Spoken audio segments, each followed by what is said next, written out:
Welcome to Insights in Sound, where we talk to the people behind the scenes, behind the technology, and behind the music.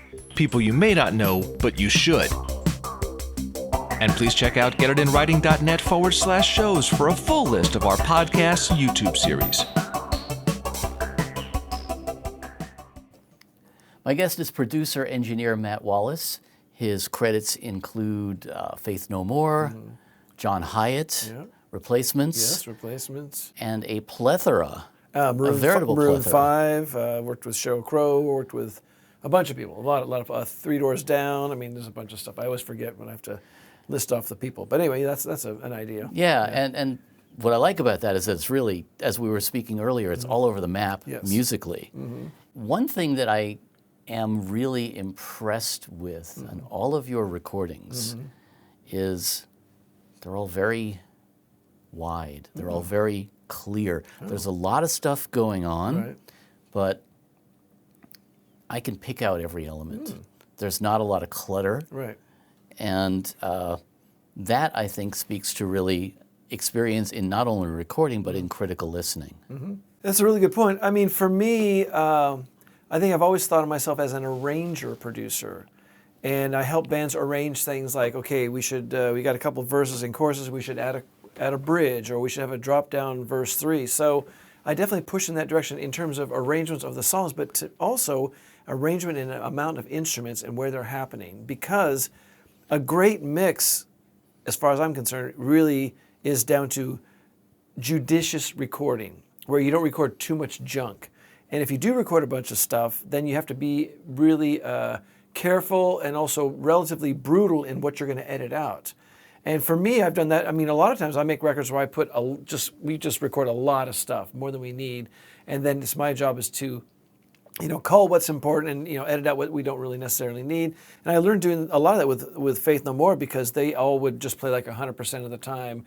Everyone's playing, and it's like, okay, how are we going to hear stuff? So I would recommend to them in rehearsal, hey, maybe you're going to stop playing at this part here, or maybe you're going to jump in here. And also I will do that even after the fact while mixing. I will just start muting things. And bands like Faith No More have gotten used to me being able to do that, because they know that if you want things to sound bigger or better or clearer, you really need fewer instruments in the scope. The space between the notes. That's it. And actually the fewer instruments you have, the bigger everything can sound. So once you start adding things on, you have to start figuring out these little nooks and crannies where you can have things kind of creep in and pop out.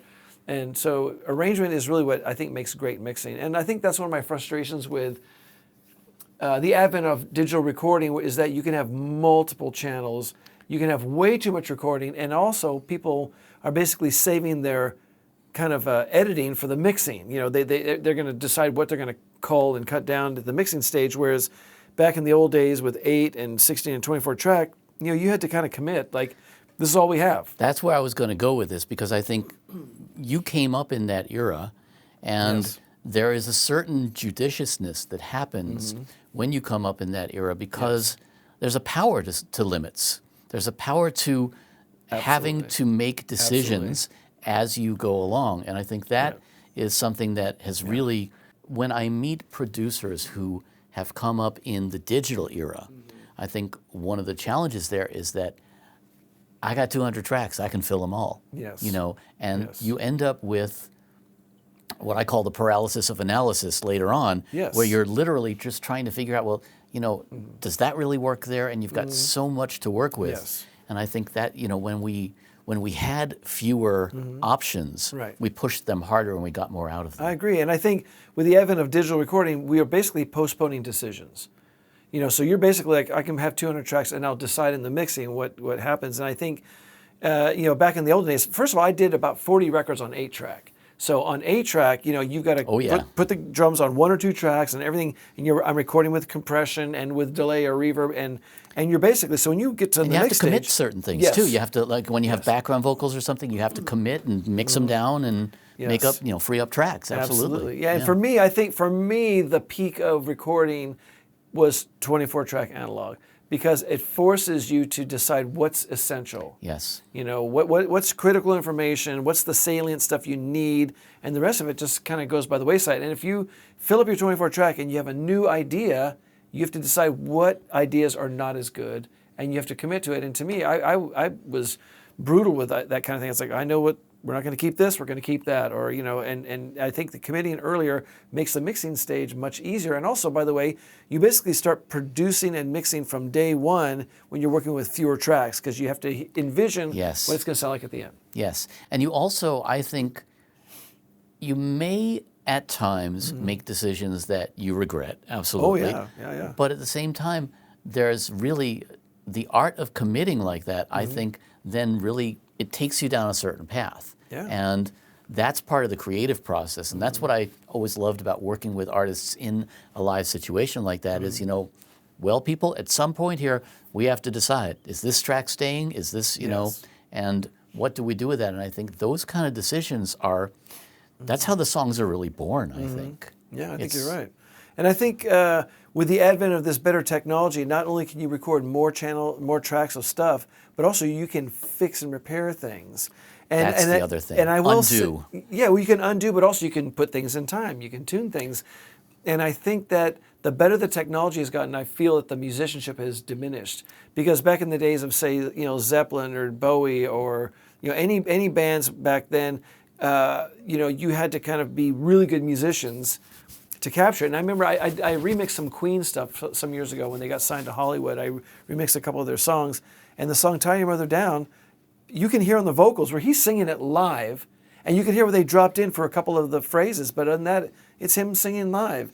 And I think, and I've got some, you know, some of these multi-tracks of the Zeppelin stuff. It's like, oh yeah, I've got a couple of the Queen multi-tracks, and there's one there as well, Killer Queen. Have you heard that one? No, I haven't. Yeah. There's what's really remarkable about a lot of this is that, you know, you see parts where, okay, there was a guitar solo that all of a sudden we had no place else to stick, so let's stick it on this background vocal track, and it, you know, things like that are just they're opportunities. They are, yeah, absolutely. So yeah, to me, it's just, I think in the olden days when you were making a record, it was almost like a photograph because it was like a Polaroid, like that was a moment. Whereas nowadays, I think we're kind of doing digital painting, like, you know, it's single painting. track. Yeah, it's like it very, is. very minuscule. We get our big, you know, eyeglasses on and, you know, doing these really fine kind of renderings, and as opposed to capturing performances. I want to talk a little bit about your background. Okay. Obviously, you're very musical yourself. Clearly, you have some musical training. I have some musical training, but I'm really, from my perspective, I'm a very remedial guitar player. I'm a remedial drummer. I do sing backgrounds on records here and there. So I'm not, like, let me put it this way. What was your path is what I'm... Okay, my path was when I was in middle school, I decided to learn folk guitar, and I went and learned all the chords. Okay. So I learned folk guitar. So you learned all 4 chords. All 4 chords, yeah, exactly. I learned all 4 chords. And so, and because I was interested in music from when I was like probably 12 or 13 onward, I was in rock bands. And we were always kind of trying to cover like a Deep Purple or, you know, Black Sabbath. Jimi Hendrix. Yeah, Black Sabbath, all this stuff. So that was Yeah. kind of the thing that in my bands, I was interested in doing like heavier, nastier music. But my ear was always really tuned to pop radio. So I was listening to the Carpenters while I was also playing in a band doing Black Sabbath. And which is what, interestingly, in retrospect, informed how I approached life as a producer, because I, for better or for worse, never got pigeonholed to a certain style or genre. And I probably could have written, if I'd picked one, I could have probably been a little more successful in that genre, but I would have been pigeonholed. So I kind of would go from what I say, the bookends are brutal and beautiful. That's where I work. Well, and, you know, also it was a lot easier, you know, a few decades ago because there was less factionalization in terms of musical content. Yep. There, you know, you could go from a Motown tune to a Beatles tune to a, you know, whatever it was. Yes. And I think that made for not just Strange Bedfellows, but it also, I think it gave us a much more broad sense of, you know, liking different kinds of music. Yes, I you're think. absolutely right. And I lived overseas as a kid, and there was the Far East Network. It was the only radio station. And the thing that it really was informative for me, because they would go from a Motown to a rock song to a pop song to a, you know, and that's the thing that really kind of broadened my musical kind of spectrum, because there was so many different things happening. Yeah. You know, and I couldn't get locked or pigeonholed in one. There's no one station that plays only rock. It was like everything was on this one station. You know, the best country songs, the best pop songs.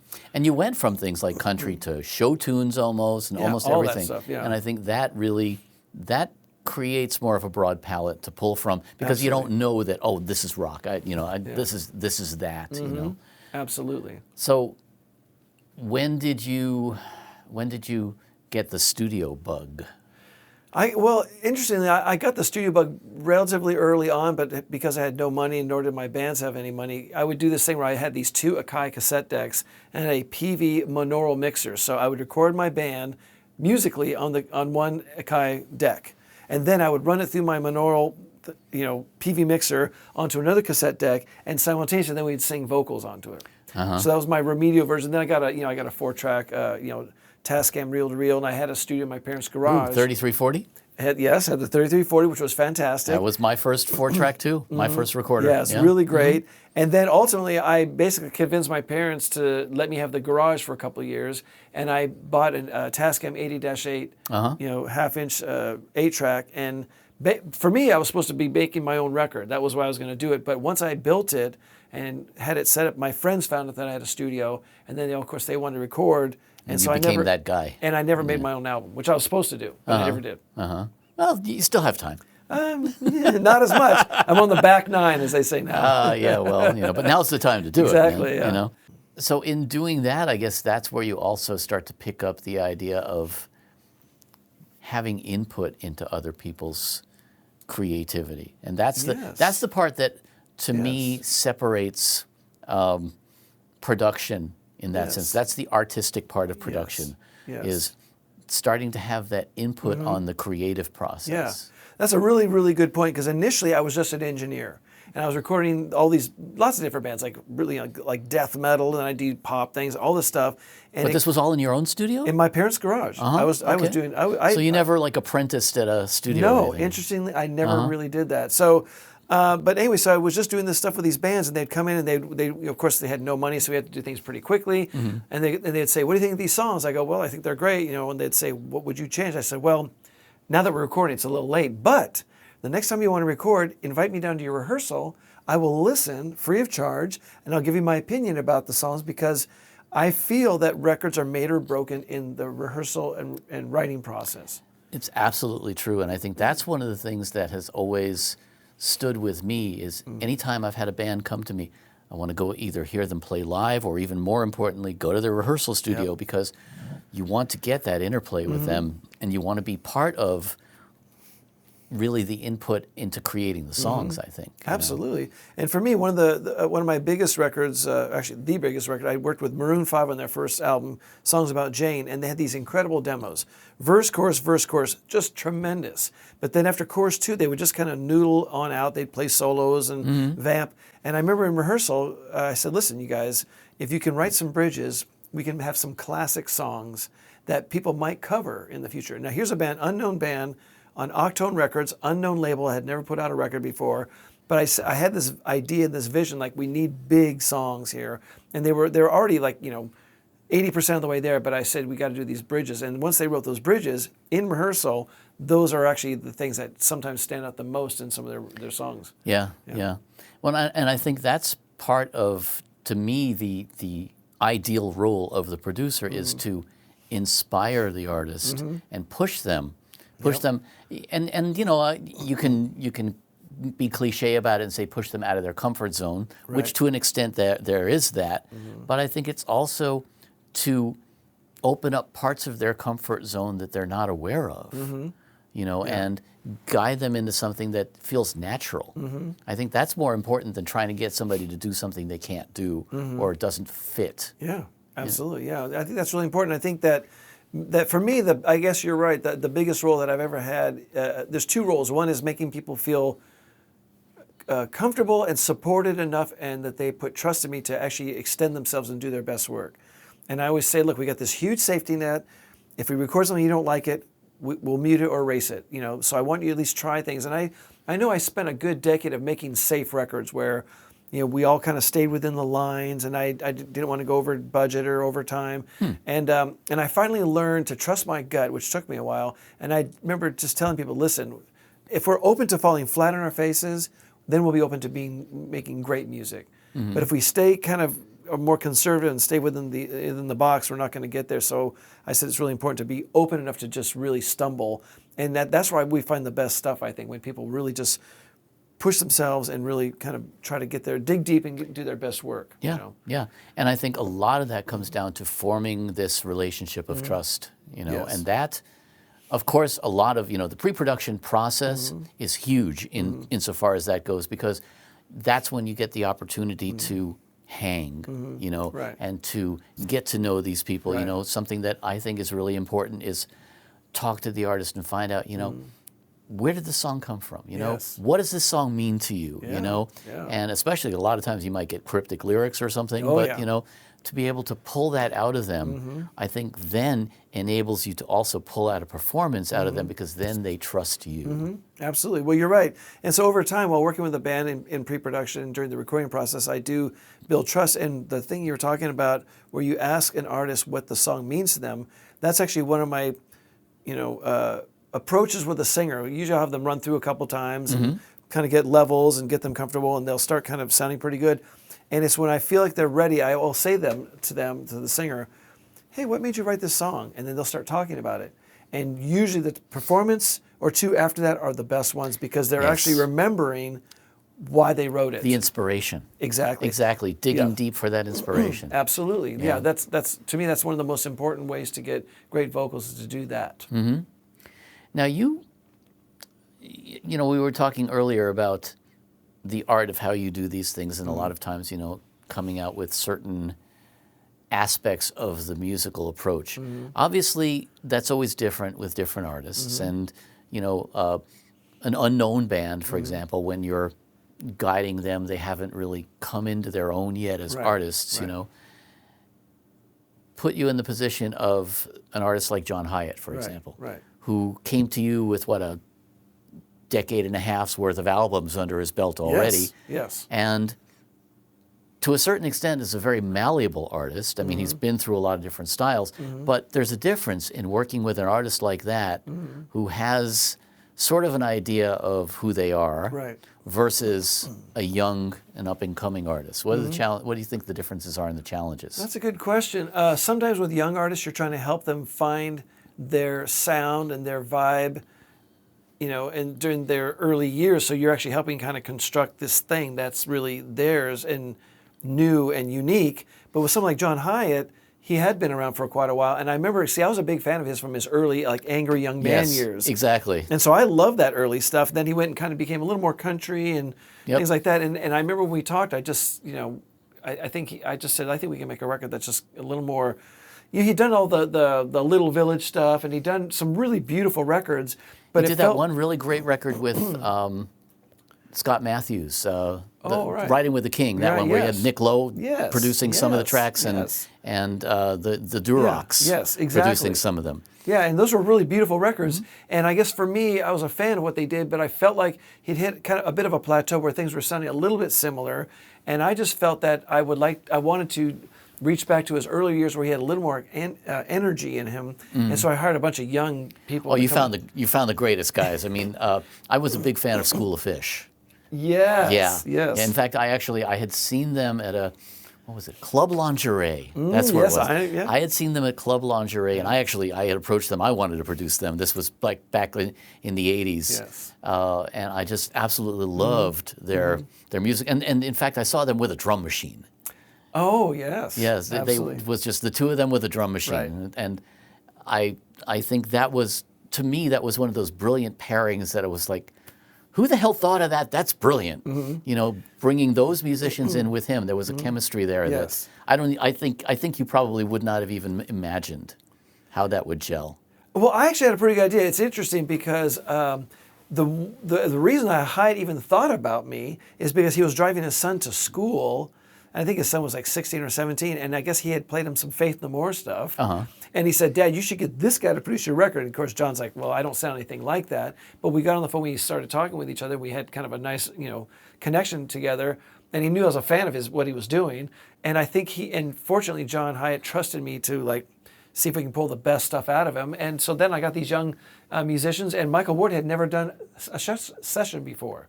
That was his first session as a guitar player. Really? And so, wow. And so to me, that was a big leap to have him jump on board. He was actually a Hiatt fan as well. So a lot of the folks that we got on board were like fans of what Hiatt did. And I think we all kind of just cocooned around him and supported him and said, basically, like, what would you like to do with this amazing kind of V8 engine group of musicians? Sure. How fast do you want to take it, and where do you want to take it to? So Yeah. it was really, really a thrill, and he had great songs and. Great songs, and my kudos to you. The production on that, I think, is just one of your high points, definitely. Thank you. I think so. I was really fortunate because he's such a great songwriter, and so to me, I mean, just wind him up and let him go. Absolutely. basically, Yeah, yes. I mean, those yeah. songs are so terrific. I remember we started by doing a few songs together to see if we gelled, and the first thing, I'll never forget this.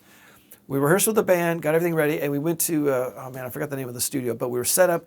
We literally rolled in, and I think we were there at 10 o'clock, and by 11 o'clock we were recording "Love in a Hurricane," Wow. and I mean literally we all just sat down there, and within an hour, getting things levels up, boom, got it, and it just this energy. We just looked around like, wow, that's really something. Yeah, it was really cool. Yeah.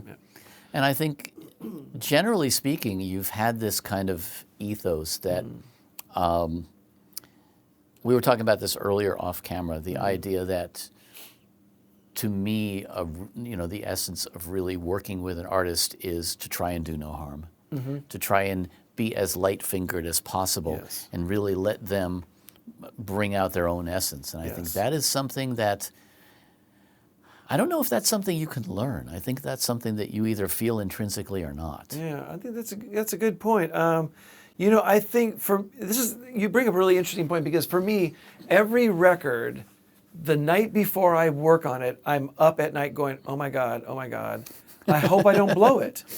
And I really take it seriously, and I take it to heart that the band or artist is trusting with me, basically their baby.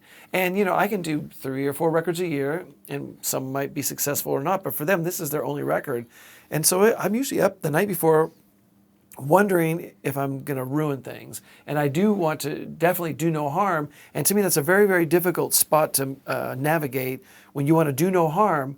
So you want to follow that approach, but you don't want to box yourself in so that you don't actually push out and really get the best out of them. So it's a kind of a multifaceted, two sides of one coin. Do no harm, but also push. You really got to push and get the best stuff, because we're going to be competing with all the very, very best musicians and artists out there. So we want to be able to at least compete with them. Now, you just brought up something that I think is really interesting too, when you talk about the idea of being up at night worrying, oh my God, Yeah. I think the other thing that's fascinating to me is that, especially those of us who kind of came up as autodidacts and taught ourselves a lot of what we know, there's inevitably the imposter syndrome aspect of that, because you're learning in a vacuum, and you're really, to a certain extent, not sure of what you're doing. You're just doing it and feeling it. Yes. And so then combining that with the artist basically putting their babies in your hands. Yes. That's terrifying in a way. It is really isn't it? terrifying. I mean, the nice thing is that when I was in my 8-track years, the stakes weren't as high. Sure. Yeah. But it's interesting. You're absolutely right. It's when I bought my 8-track studio, and I set it all up in my parents' garage, and I wired it myself, and I put on this test tape, the TRL tapes. You put on there that you can calibrate your machine. Well, I put it on. I went back and I rewound it, and I pushed play, and nothing was working. And this is like a $160 tape. And what I didn't know is I had taken the tape and put it, there's a little guard that goes over the heads. Yes. I went across the guard, so I basically scraped off all the high end on my expensive test tape that I just purchased, because I was learning. I built a plate reverb, I built spring reverbs. And yes, I did learn by myself. I didn't come up the ranks working at other studios. I basically blew up a lot of gear and made all the mistakes on my own, for better, for worse, and which was too bad. Yeah, I had a combination of both, actually. I was self-taught, and then I finally got some gigs in studios and figured out all the things I had been screwing up and stuff like that. But yeah, it's amazing the things that you can teach yourself, but at the same time, the mistakes that you make, and those are all, they're positive experiences overall when you look back at them. But I think, that, and then at the same time being confronted with a situation where, like I'm remembering, one of the first times that a band called me and said, we're looking for a producer. Right. And I kind of felt, unqualified, and yet, as you sit there and you realize, what it is you're bringing to the table, Right. which is really more than it's more than music. It's that perspective. It's that outside ear Right. more than anything else. But when you realize that, you start figuring out that, oh, okay, this is what I'm supposed to be doing. Yeah, absolutely. Yeah, for me, I think you're absolutely correct, and I just think sometimes the imposter syndrome. I don't know if it struck me too many times, but I do remember having times where I would mix my own records, just thinking that I would ruin it less than somebody else. That's about it. I mean, that's I think that I have sometimes I feel like I do brilliant mixes. Sometimes I feel like I'm a bit of a hack, and I'm not sure what day I'm gonna. Both are probably true. Yeah, both are probably true. So when I mixed the Faith No More Is the Real Thing, which was had the song Epic on it, which was quite successful. I mixed it when we mastered it. To me, when I drove home, because I came down to LA to master, and I drove back, to the Bay Area, and I remember listening to it, and it was just like, it just sounded terrible on my car stereo, and it didn't sound very good on my home stereo. And I remember feeling that I just didn't know what the hell I was doing. It was too high-endy, too much compression, and I ended up calling my mom, asking her how to get into real estate. Like, what do I do? Because I don't know what I'm doing about music. And then fast forward 6 months, Epic comes on MTV and on the radio, and it sounds amazing. It sounds incredible. And I just happened to ruin it just the right way so that on those formats it sounded great. I mean, I still have issues with it. I think it's high-endy and too much compression. But anyway, it worked, and it had a vibe, it had an attitude, and it was successful. Start ugly. Yeah, exactly, yeah. Yeah. So talking about the technology, has that changed things for you? I mean, now that you can do so much more, Right. do you work differently? Or do you still adhere to a lot of the old linear concepts? Yeah, the biggest plus for me in working in digital is the time and stress it saves in editing multi-track. Yes. Because I've done so many records where I'm cutting 2-inch tape, and that's very, very unnerving to know that you've got a master and you're going to be chopping into it. Yeah. And so And recall. Yeah, exactly. Recall. I mean, I Yes. think that to me, I always laugh. I was telling my students recently about, when we used to have snapshot recall, it was a Polaroid camera. Yes. Of the console. Yes. And, grease marks on the outboard gear. Yes. And just the idea of being able to recall and replicate something. Yes. Even if you've been leaving it alone for 6 months. Yes. It's pretty nice to be able to do that because and back in the old days of recall, it's like it never sounded it never recalled. You could get 60-70%, but it was never like there's the mix. Let's do a couple tweaks. Well, there were also the vagarities of analog gear. Oh yeah. You were talking about Shelley Yakis earlier. And one of the things that I remember when I worked over at Cherokee, Shelley was over at A&M. Right. And anytime you would see a Pultec or an LA2A in the recycler, the running joke was it probably sucks because Shelley has bought up all of the good ones, and anyone that didn't pass his test, it's back on the recycler. Yep. Yeah. Yeah. I mean, I think it's interesting. When you talk about gear in the old days, it was really nice having that kind of gear, and it was really essential for making records. But nowadays you can get away with a lot less gear, mainly because usually you're not recording everyone live in your project studios. But nowadays I've got a bunch of analog stuff on the front end, but I don't touch any of it once I get into the mixing stage. Once it's in the box. So the goal is to try to record it as well as we can, getting into the Pro Tools. After that, then it's in Pro Tools. I don't really bring it out anymore, I just don't do that. Yeah. So musically, has it changed for you in that sense? I mean, the process is still the same, right? The process is still the same because I try to commit to things. I try to record things sometimes with the sounds that we really want, and I don't do that thing where you just record a DI guitar, then you manufacture the sound later. I don't do that. Yeah. But one of the nice things about Pro Tools is that, okay, when I was doing analog recording, sometimes your tracks are all filled up and you got the lead vocal and he or she's singing and you have a great take. And they go, I can do better. And you go, are you sure? Right. Yeah. And as you well know, you have a great vocal, but you're out of track, so you're gonna basically erase over it. Right. And so and you have those moments. You go into record and you go, oh, there it goes. We just lost it. And we didn't get it better. So the nice thing about Pro Tools is that you can have multiple layers of recording. So that part's great. The downside is that you can in fact tune things and put them in time because it's available. But for me, having those tools is nice, but I use them as a flavor instead of as the main course. Yeah. And so I can tune everything, but I don't do that. And I can put everything in absolute perfect time, but I do. I kind of take things and kind of scooch them into like better timing and a little bit better tuning. Or if there's a note that's a little sketchy, I'll kind of bring that into tune a little bit better. But I don't lock things down generally. It's not my flavor. Not my approach. So now I know you're doing a lot more stuff with immersive. Yeah. Let's touch on that a little bit because that's. I assume that a lot of what you're doing is working with existing material and remixing it for immersive as opposed to creating content directly for immersive? Yeah. So I've been remixing stuff that's catalog and also doing some frontline stuff that's being released currently. I'm basically taking existing stereo mixes and spreading them out amongst in an immersive audio Atmos spatial audio situation. So I'm doing that, and that's pretty much what I'm doing for a variety of labels and bands.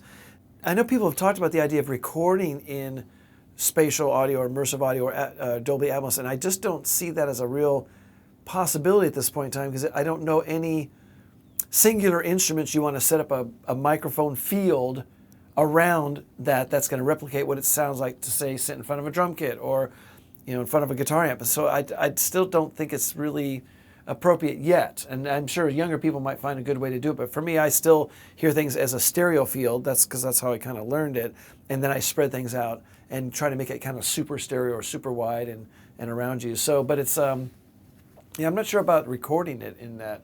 Well, I think that also depends on what exactly you're trying to create as a final product. If you're trying to create a realistic sound stage where you have, let's say, the ambience of the room surrounding you and you're in the audience, that's one thing. Right. On the other hand, if you're trying to create some kind of product where, for example, you can place yourself in the drummer's throne or place yourself next to the bass player on stage and move around and whatnot, that would lend itself more to creating the content from scratch, I would guess. Yeah, I think so. Yeah, I think so. I guess for me, as a producer, I'm not sure if I want anybody to put their seat in front of the bass amp or the drum kit or whatever like that. Yeah. And I think that's part of it is I'm trying to present a picture to them of what I think they should be listening to. And if you give the listener that kind of ability to control it, then they can zoom into things. I guess it's interesting, but that's like going and seeing the Mona Lisa and saying, listen, let's pull all the browns out of that painting and let's see what it looks like. And it's like, well, that's not what was intended. So I don't know. It's an interesting concept, but also I'm not sure. My biggest argument against that approach is that I don't know what that does to support the emotional content of the song. Well, and that's, that gets into the whole argument of once a song is completed, is that the completed song? Because now we have the ability to pull up stems and do all these other, after the fact kind of things with the mix and whatnot. And, it's great to be able to do that, but at the same time, I don't want to fuck with Smokey Robinson's tunes, Exactly. I don't want to mess with it, the way they recorded that stuff in that little room at Motown, for example, understanding that, especially if you've gone through a lot of the old Beatles archives and the creating of all these tunes and tracks and everything, understanding how they arrived at that final product. That final product is that's it for me, man. And do I really want to go back and start digging into all of that? I don't know. Yeah, I think for me, the Beatles would be really difficult for me to put into spatial audio because you basically are starting with 4 channels. Yeah, there's that. So you've got I've got 7 speakers at listening level, and I got 4 speakers above us, and I've got 2 subwoofers. So you can do some things where you can kind of create some ambience, like the sound of the room around you, but it's hard to spread out those instruments any further. Yeah. Yeah. I mean, Giles Martin did a lot of great stuff with the Love Show and stuff like that. Right. Yes. But yeah, again, you're working with 4 channels. Yeah. There's really not a lot you can do to separate that out unless you really start getting, forensic. To a certain extent. And there again, who wants to do that to these things that are already ingrained in our memories a certain way, I agree, and there really is. There's a certain psychology to that. I remember seeing a presentation once by, do you know Dan Levitin? Yeah, absolutely, yes. And Dan had a presentation once, and what just blew me away about it was he opened the presentation with, I'm going to play 1 nanosecond of a track and everyone in this room is going to know what it is. And I'm thinking, nanosecond, really? And he plays a nanosecond of Eleanor Rigby. And everyone in the room knew what it was because that is so ingrained in our psyches, you know, community psyche, so to speak, you know. And I think, I don't want to mess with that, man, you know. I'm fascinated to hear the tracks that led to it and all. Absolutely. But at the same time, man, you know, I'm glad it's a cohesive thing, you know. Me too. In fact, I will even argue that while Atmos is not ideally for what the Beatles did, I would actually argue that stereo wasn't even ideal because when they originally recorded that stuff, it was all supposed to be in mono. Yeah. That's how it was supposed to be. Yeah. And then they came up with this idea of stereo. And so the reason why we have things where you have the drums on one side and you got the piano on another side is because they had left, center, right. Oh, it's disconcerting as all hell if you isolate it. Yeah. And so it wasn't, I don't think that the Beatles ever intended to do that, but once we had stereo, they had to basically take it and put it in stereo, and they really should have just maybe like widened it out a bit, but it was really discrete left and right, and that was, I don't think that was the original idea. When you hear the original monaural versions, it's all clumped together. Yeah, and there's a different methodology for the way they recorded it, intending on it being mono. Yes. You know, so that I think, you know, you've got more of a front to back depth than anything else. Yeah, and you hear everyone kind of playing together. Because once you put everyone on left and right, it's like, okay, I can hear background vocals over here. But anyway, it was a little odd, I thought. Yeah. Yeah, well, the whole idea of, you know, that there again, you've got a band. You've got a band that is creating as a cohesive unit. And to me, that's, you know, it's funny. I've been teaching a college class on recording. Nice. And most of my students are 20 or younger. Right. And they work with beats. Right. And there's nothing to say that there's not a validity in every kind of music. Right. But I think it's kind of a shame to have, for a lot of these people, have not had the experience of being in the room and having that energy, that interchange between musicians and whatnot, because that's magic. Yeah, it is. I think you get some amazing things by having the interaction between people, and sometimes what we call happy accidents, where someone plays like the wrong part. And to me, that makes some music really magical. And the problem with contemporary recordings, it's all multiple mono, like one person at a time. Yeah. And so you can't like hear someone go, oh, I like that, and then you kind of play against what they're doing. So for me, it's a little, it's sad that it's we don't phoning have in your moments. part. Yeah. You know, we used to joke about that all the time, but it is, and there's a lack of interaction there that, sometimes I kind of, you know, I lament that a little bit. Yeah, I do too. I know it makes me sound kind of old school, but I really do lament that idea that people are kind of playing off each other, you know, and they're creating something unique in the moment. It's interesting. I'm mixing this artist named Ondara, Ondara. He's on Verve Records, and my partner Will and I are mixing this stuff. It's in Atmos, and you listen to it. It is live in a studio. You can hear it with this Ondara is singing, and he's playing acoustic guitar. When he put his acoustic guitar on the right hand side, his voice goes over there because it's live. And the drums, you can hear the bass in the drums, and it's really, really lovely to mix it. And it's like, okay, Atmos with a live recording of a band, not in a venue, it's in a studio. It's really, really terrific. Well, and I think, you know, I love the idea of integrating these different art forms. You know, Yes. I love the idea of having a live band and then, you know, for example, throwing a loop in to punch up the chorus. Sure. You know, Yes. something like that, Yes. where you're actually using this, but you've got at its basis something that was created with human energy and interchange. I think that to me is a valuable thing. I think you're right. And I think one of the things that like myself and my peers, and I'm probably sure that you feel the same way, that is one of the things I miss about modern recording is in the old days, you were basically moving air. And you'd put a mic in front of a kick drum or a mic in front of an amplifier and things like that. And nowadays, a lot of contemporary recording is really just pulling up, like, you know, loops and samples and you know, keyboard pads, and you run your guitar direct. And I think moving air makes for a really unique and interesting, you know, capturing of sound. Yes. You know, yes. And I miss that part of it sometimes. Yeah, it impacts the way you create, I think. You know? Yeah, absolutely. Yeah. So, what's your advice to 15-year-old you coming up in this era? When we don't have studios to learn in and mentor with and whatnot. Yeah, you know, I think one of the ways I learned when I was growing up and doing this stuff, I did go to a community college and I took a class from a guy, I can't remember his last name. His first name was Dave. He had a place called the Music Annex.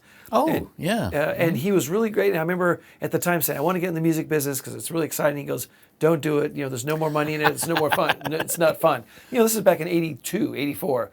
And so in some ways I feel prescient. Yeah, very much so. And so in some ways I feel like I would almost give my same 15-year-old me the same advice, saying, listen, there's not as much fun, there's not as much money in the business right now. It's harder to earn a living at it. Yes. But if you're truly passionate, it's the one thing you just really want to do, then just do it, I mean, it's very, very rewarding at times, very frustrating at times, Yeah. Hard to make a dollar. My first 8 years, I just starved. I didn't make any money at it, so, Of course. And, I think if you go into this business with a vision of making money, then you might as well... You might as well pick a different business. I think go so, into too. tech, go into stocks, whatever. You'll make money there, yeah. Yeah. And But if you do this because you have a passion for it, I think that's, nobody's going to stop you. And even if you're broke, Yeah. Well, that's what I did because first of all, I didn't know what a producer was when I started recording. I had no idea what a producer was. And I also never expected to make money at it. I actually went to UC Berkeley to be an English teacher. And I was a student teacher in my senior year, and I thought I'd get out and become a teacher.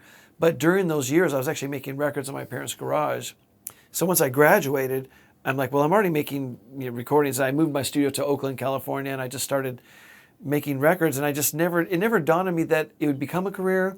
I never thought I'd make money at it. I never thought I'd buy a house with the money I earned from it. I just was like, living very, very poorly for a long time, but enjoying what I was doing though. I really love the creative process. Even though I'm not a great musician, I love being around great musicians or people with amazing perspectives and lyrics and things that move you. I mean, to me, that's the thing that's really so exciting, to hear these moments. You go, oh my God, that's just amazing, or makes you feel something. You want to cry or drive your car fast, Yeah. Or, I like to say, makes the hair on the back of your neck stand Yes. up, whatever it is. Yes. But yes. I think that's, if you have that passion for it, you're going to do it anyway. Basically, yes, you will. Yeah. I think that's one of the things that, to me, I think it leads us there, and whether we want to or not, we end up doing it because that's all we know. Yeah, exactly, yeah. And that's why I'm still doing it now. I mean, again, I think, we're in my own studio now because at a certain point in time, if I want to make any money at this business, I had to basically have my own studio.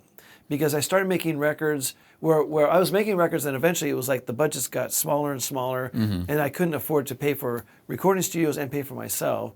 So my manager said, listen, you have to open up your own studio. I said, well, I don't really want to do that. He goes, well, if you want to make any money at it, set up your own place. That way, at least you'll make money as a producer, and you won't make any money as a studio owner, but you'll get gigs. And so to me, it was essential to have a studio, which is why I have one now. But I like the old days where you could go to studios, work there, bump into people in the hallway. Yes. Hey, what are you working on? To me, that was really, really fun. The camaraderie. I miss that. Yeah, the community was really nice. Yes. And yes. I think a lot of my peers feel the same way as I do. We all have our little nooks and crannies, our garages, our own little project studios, but we don't get to bump into each other, which is really too bad. Well, it's funny. We're actually doing a panel on that at NAMM. Nice. Where we talk about the idea that now that you can record anywhere, what's the viability of commercial studios?